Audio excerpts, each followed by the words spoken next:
Pag ganito na katagal ang sasakyan, ay dapat ikaw mismong technician ay magsasuggest na i-general cleaning natin dahil siguradong sobrang dumi na ng aircon ito. Ang ginagawa natin ay Toyota Hilux na 2015 model. Hello mga kamaster, meron tayong ginagawa ngayon Toyota Hilux na 2015 model.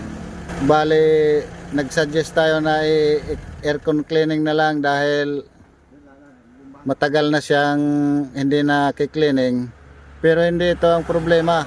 Bali dito yan nagka-problema mga kamaster, kaya nawala ng aircon.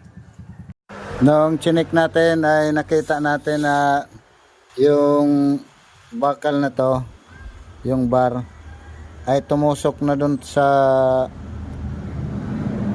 condenser, kaya 100% na mayroong leak yan dyan dahil natusok.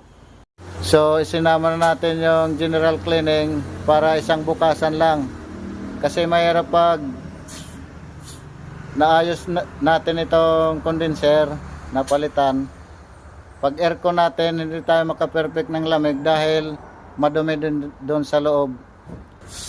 Yun lang po mga kamaster. Thank you for watching.